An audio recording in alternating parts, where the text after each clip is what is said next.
Hey guys, hello again. Now, what I would like to talk about right now is I'd like to really go into much more detail about the structure of our course. So like I said before, we've got 10 modules, and in each module there are 2 lessons. Anyhow, let's talk about Module 1. In Module 1, there are 2 lessons, self-evaluation and pair work and group work. So in self-evaluation, of course, you're going to be looking at yourself and thinking about your strengths and weaknesses as a teacher, right? Pair work and group work, of course, you're going to look at a variety of different things you can do in order to control and maintain students while they're doing pair work or group work activities. Moving into Module 2, you'll be talking about such things as how to use the Blackboard effectively. I know it sounds a little bit silly, but a lot of us teachers aren't very good at using the Blackboard in an effective manner.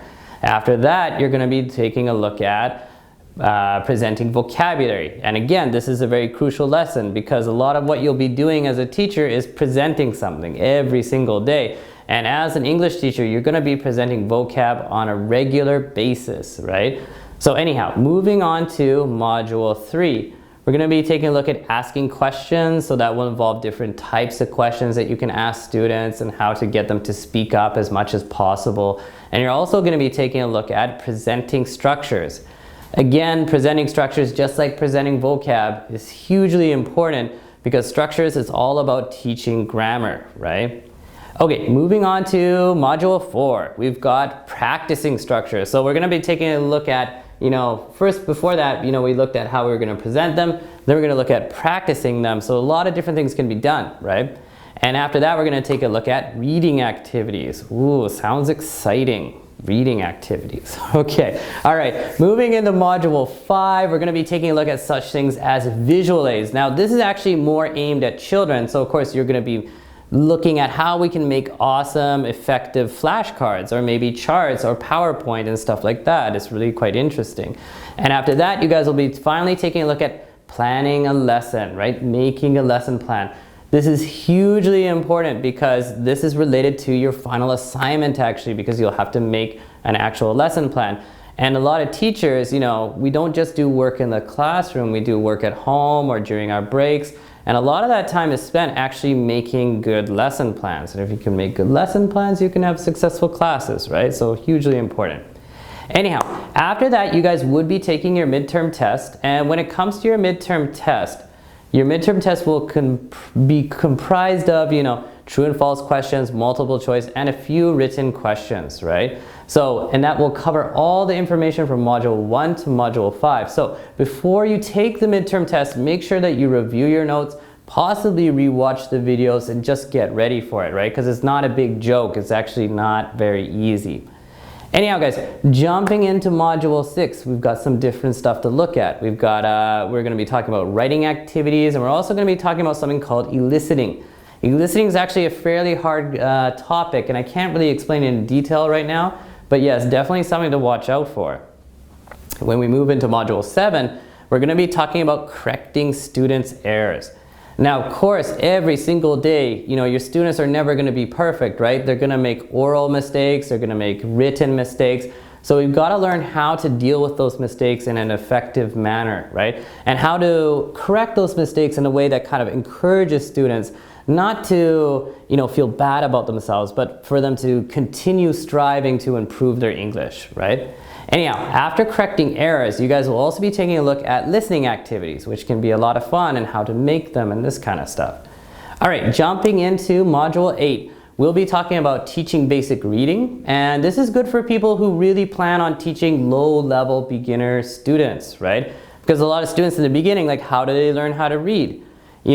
This lesson will teach you how to help those students. And after that, you'll be taking a look at something called communicative activities, which is all about, making speaking activities for students, which is frankly and honestly a little bit more interesting than maybe reading activities. Okay, moving into Module 9, we've got making worksheets, and we've also got using English in class. Now, like I said before, a big part of a teacher's job is not just in the classroom, it's at home, it's in a coffee shop, or it's still in the school, when you're prepping, right? Anyhow, a big part of doing your prep work is making worksheets and trying to make effective ones at that, right? And then again, using English in class. This is a useful lesson for a lot of ESL teachers who are not native English speakers, right?